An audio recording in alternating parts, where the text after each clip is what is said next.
Był wieczór 22 lutego 1930. Nous sommes dans la soirée du 22 février 1931.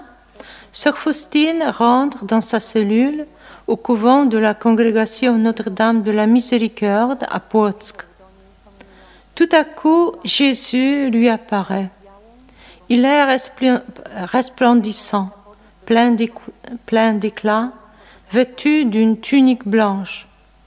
Il lève une main pour bénir et de l'autre il touche son cœur, d'où sortent deux rayons, l'un rouge et l'autre pâle, pour reprendre les paroles de sœur Faustine.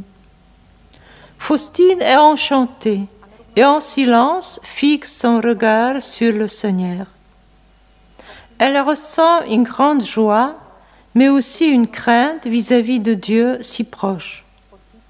Après un instant, Jésus interrompt ce silence et lui dit « Peins un tableau selon l'image que tu vois, avec l'inscription « Jésus, j'ai confiance en toi ». Je désire qu'on honore cette image, d'abord dans votre chapelle, puis dans le monde entier. C'est ainsi que commence l'histoire d'une image parmi les plus connues de Jésus-Christ, une image qui a été diffusée dans le monde entier. On peut la trouver partout, que ce soit dans de majestueuses cathédrales ou de vieilles églises perdues dans des pays lointains. Elle est toujours entourée de l'honneur et de l'amour des fidèles. Elle est témoin de miracles et de signes montrés par milliers. Dieu a pris l'initiative pour nous livrer son image, qu'à travers ce signe, nous puissions entrer avec lui en une relation proche et intime. Nous, hommes vivants au siècle XXI, avons besoin d'un tel signe.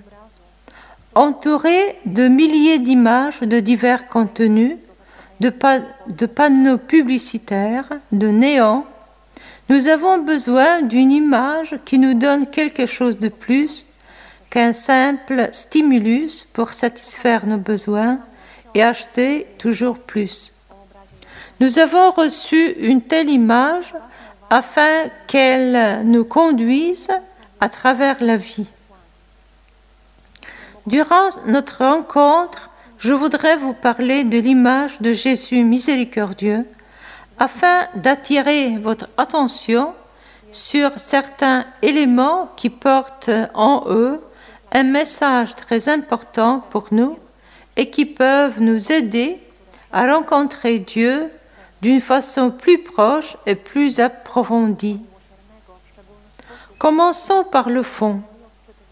Jésus se tient debout dans les ténèbres. Quand il y entre, sa personne éclaire tout et fait disparaître ces ténèbres. Le lieu par où Jésus est entré est empli de lumière. L'image de Jésus miséricordieux est, d'une manière particulière, illustrée par l'Évangile qui est lu le premier dimanche après la résurrection, le jour institué par Jésus comme la fête de la miséricorde. Cet extrait décrit l'événement du cénacle.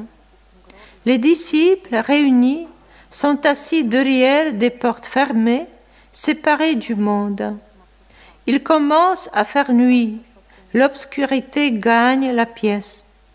Mais à vrai dire, une obscurité véritable règne avant tout dans leur cœur. Ils sont pleins d'inquiétude et de tristesse. Ils ont perdu quelqu'un qui était tout pour eux. Tous leurs projets et espérances sont perdus avec sa mort. Oui, il est vrai que les femmes leur ont parlé du tombeau vide et qu'elles ont vu des anges. Cependant, ils étaient dans l'impossibilité d'y croire. Et alors vient le ressuscité. Il se tient debout parmi eux. Il leur apporte comme un don la paix et il se laisse toucher. Il touche ses plaies. Cette situation n'est-elle pas proche pour nous? Combien de cœurs humains sont maintenant touchés par les ténèbres, des obscurités dues à des temps difficiles, une paralysie par peur d'être contagiés ou de voir nos proches malades, des obscurités de la solitude découlant de l'isolement, la peur pour son propre avenir, la peur de perdre son travail, le devoir d'assurer une vie digne pour soi-même et sa famille. Ce sont autant d'obscurités qui nous touchent à présent. Mais justement, c'est dans cette obscurité que Jésus veut entrer. Il veut nous illuminer de sa présence. Il veut dissiper les ténèbres avec sa puissance. L'image de Jésus miséricordieux nous rappelle cette vérité. Nous ne sommes pas seuls. Jésus est avec nous, dans chacune de nos souffrances et dans nos ténèbres. Sa présence apporte toujours une lumière qui peut vaincre ses souffrances et ses obscurités. Comment cela peut-il se faire? Regardez attentivement ses mains et ses pieds et vous verrez les traces des clous. Ces traces nous rappellent sa souffrance, sa passion. Jésus a pris pour lui chaque péché humain, chaque obscurité et chaque souffrance. Il les a fait mourir dans son corps et dans son âme.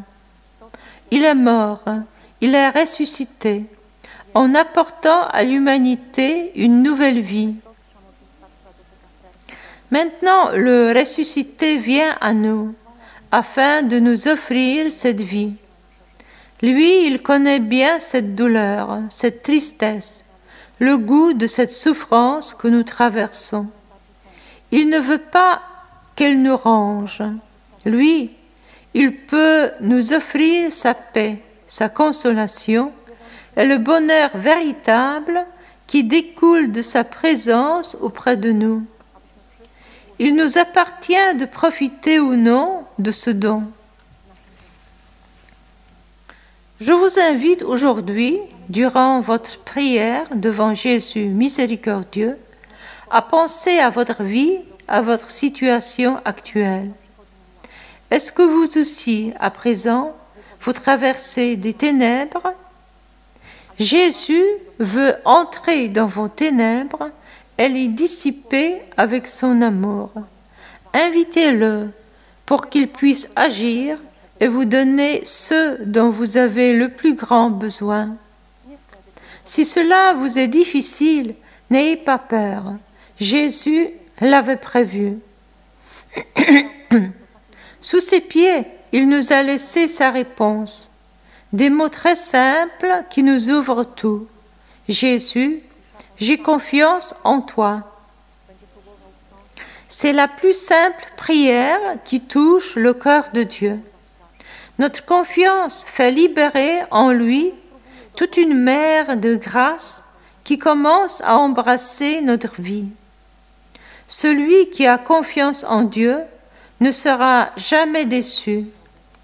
C'est une attitude de confiance que Dieu attend de nous le plus, car c'est l'attitude d'un enfant.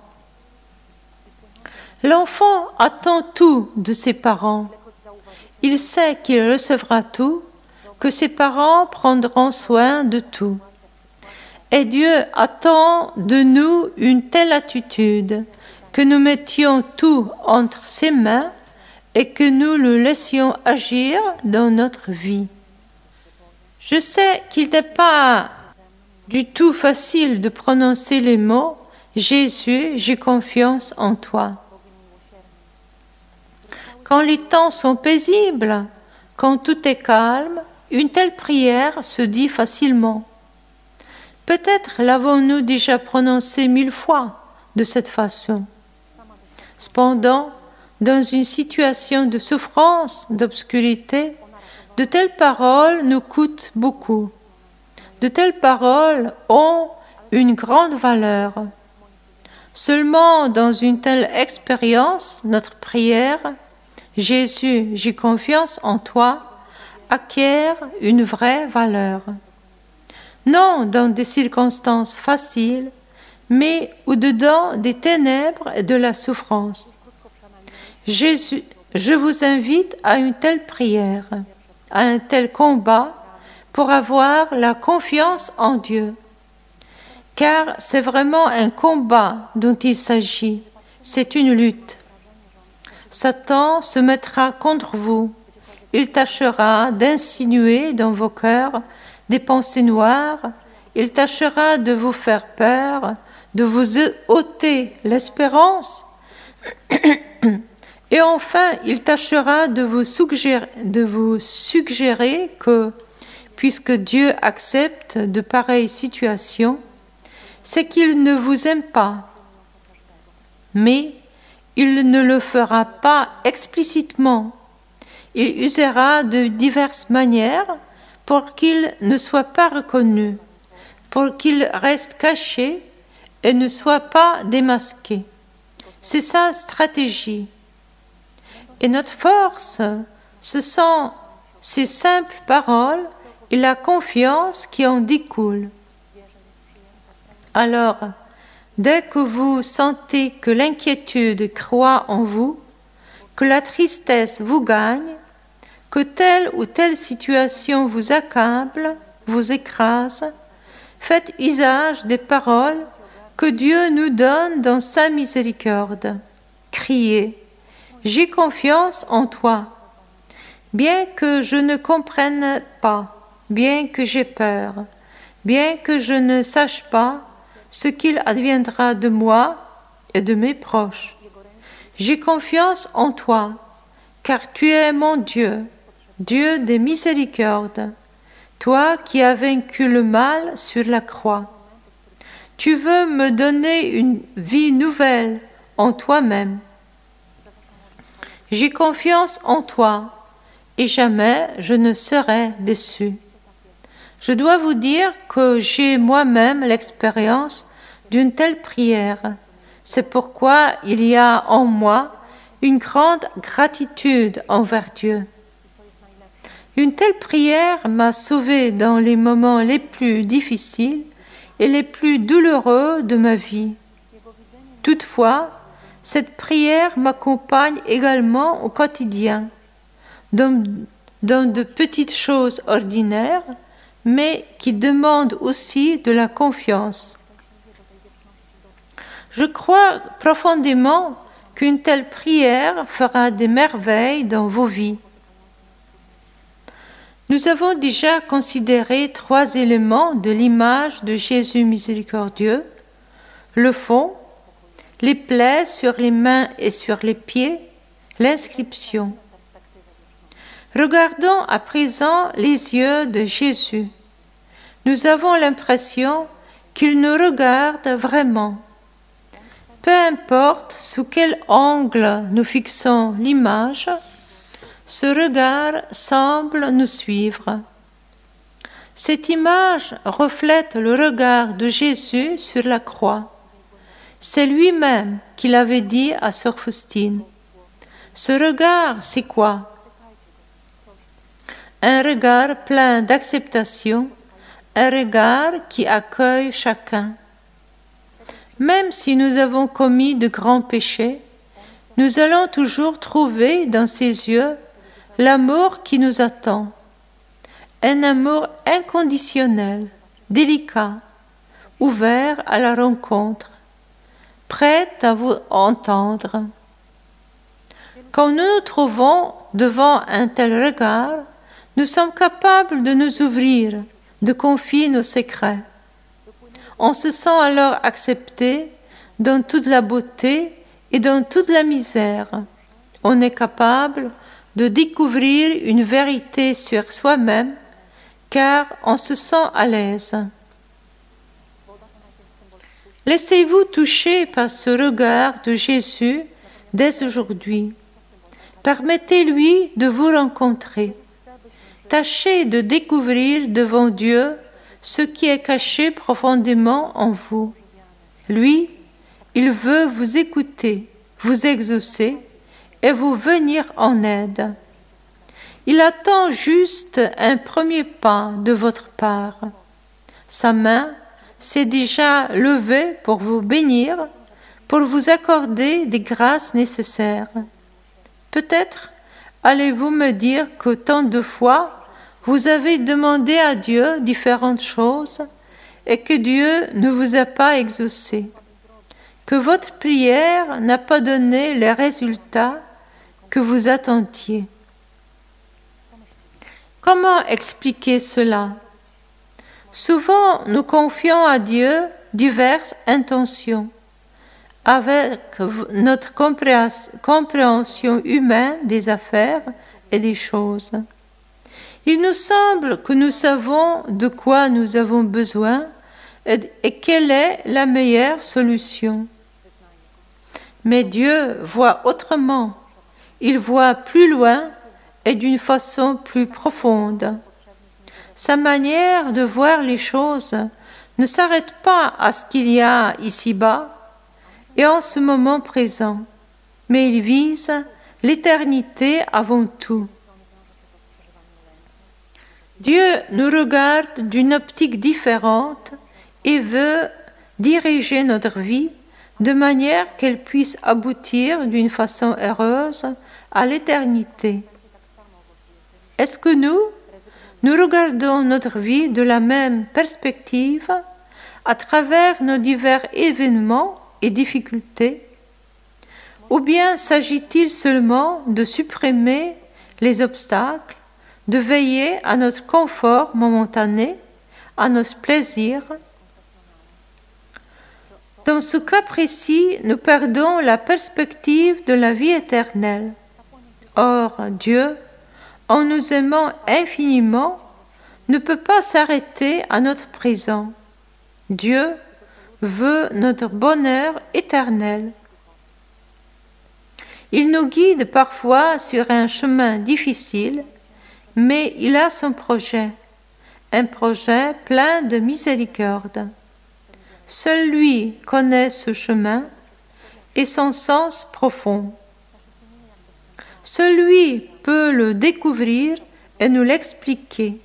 Demandez-lui, priez-le pour vous faire apparaître le sens profond des difficultés qui vous touchent, des expériences, des souffrances de vos luttes. Lui, il vous permettra de le découvrir et alors vous regarderez l'avenir d'une manière tout à fait différente, pleine d'espérance et de paix, car vous verrez que tout est entre ses mains. Nombreux sont ceux qui, en se tenant devant l'image de Jésus miséricordieux, se demandent la signification des rayons. Jésus a expliqué à sœur Faustine que ces rayons étaient sortis de son cœur sur le Golgotha et qu'ils sont le sang et l'eau. L'eau qui purifie l'âme et le sang qui en est la vie. Ces torrents sont un symbole des saints sacrements que Dieu octroie dans l'Église. L'eau est un symbole du saint baptême et du sacrement de la réconciliation.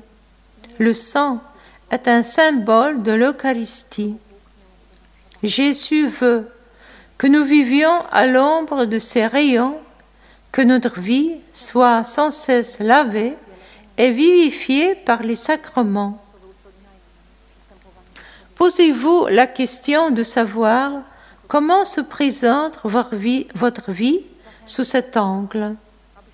Est-ce que je sais me nourrir des sacrements? Comment je vis la Sainte Messe, la Sainte Confession? Sont-elles importantes pour moi? Est-ce qu'elles sont pour moi un espace et un temps de rencontre avec la divine miséricorde? Ai-je un tel désir de les vivre plus profondément, avec un plus grand recueillement, avec un plus grand amour?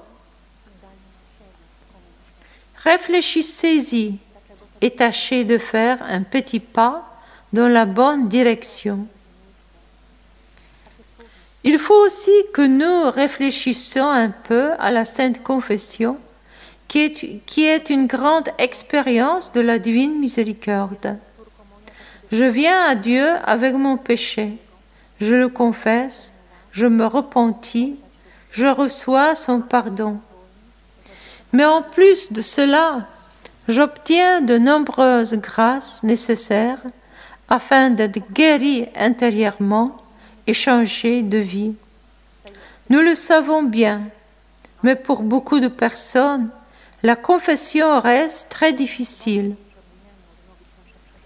D'une part, elle est liée à notre sentiment de peur, de honte, de culpabilité, qui fait que beaucoup de personnes remettent la confession pour plus tard. Elle peut aussi être liée à un sentiment d'une étrange indifférence qui fait que finalement nous renonçons à nous agenouiller au confessionnal. D'où viennent ces sentiments? Peut-être ne nous rendons pas compte qu'il s'agit d'un véritable tête-à-tête avec Dieu. Jésus a dit à Sainte Faustine que c'était lui-même qui l'attendait au confessionnal, que c'était lui-même qui l'écoutait, que c'était lui qui voulait lui pardonner et la guider. Il se cache seulement derrière le prêtre. Cela vaut la peine de se rappeler toujours cette vérité, d'y revenir pour que l'humain ne nous ternisse pas la réalité spirituelle. Peut-être croyons-nous n'avoir aucun péché. Nous n'avons tué personne, nous n'avons rien volé, nous participons chaque dimanche à la Sainte Messe. Donc pourquoi aller se confesser?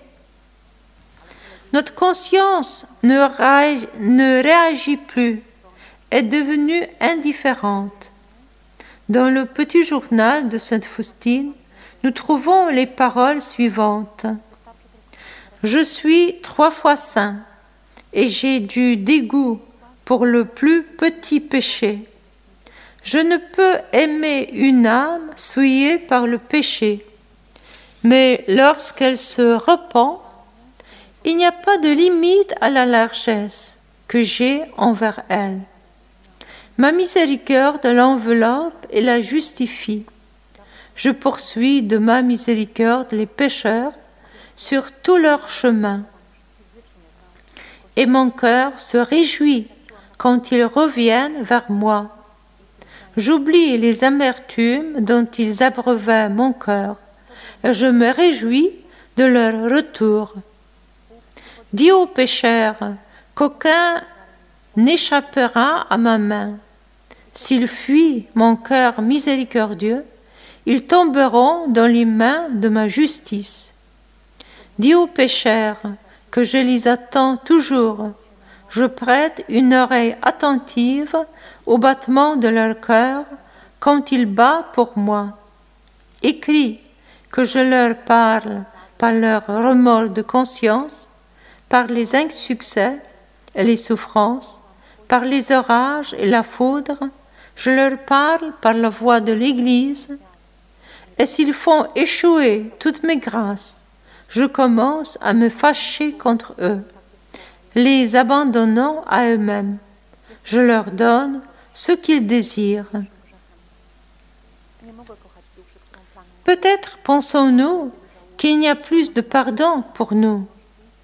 Jésus a dit à Sainte Faustine, « Plus un pécheur est grand, plus il a droit à la divine miséricorde. Rien ne peut épuiser la miséricorde de Dieu, et il n'existe pas un péché que Dieu ne pourrait pardonner, si seulement nous le lui demandons. »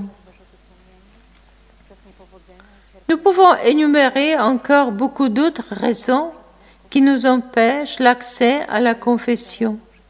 Mais ce n'est pas possible maintenant. Je vous encourage à regarder votre cœur et voir ce qui vous empêche de vivre bien la confession. Peut-être la cause a-t-elle été mentionnée ci-dessus, mais peut-être que la raison est tout autre. Cela vaut la peine d'y réfléchir. Et la Sainte Messe, combien de personnes s'ennuient durant la Sainte Messe, vont à l'église comme si c'était seulement un devoir ou bien par une habitude. Pourtant, durant la messe, c'est Dieu qui nous parle et se donne lui-même par la Sainte Communion. Pourquoi ne le voyons-nous pas? Dans ce petit journal, Sainte Faustine a écrit des paroles qui sonnent d'une manière dramatique. Je désire m'unir aux âmes humaines. Mon délice est de m'unir aux âmes. Sache ceci, ma fille, que lorsque je viens dans la Sainte Communion jusqu'au cœur des hommes, j'ai les mains pleines de toutes sortes de grâces et je désire les donner aux âmes. Oh, combien il m'est douloureux que les âmes s'unissent si peu à moi au cours de la Sainte Communion. J'attends les âmes, mais elles sont indifférentes envers moi.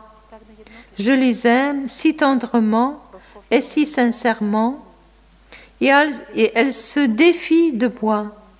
Je veux les combler de grâce, elles ne veulent pas les accepter. Combien devons-nous renouveler notre participation à la Sainte Eucharistie afin de ne pas causer de douleur à Jésus? Nous devons trouver nécessairement le temps pour renouveler la compréhension de tout ce qui se passe durant la Sainte Eucharistie. Comment nous devons nous préparer à chaque célébration de la Sainte Messe afin que nous puissions y participer avec foi et amour? Voyez combien d'espace s'ouvre à nous, combien de petits pas nous pouvons faire afin de vivre vraiment à l'ombre de la miséricorde qui découle du cœur de Jésus.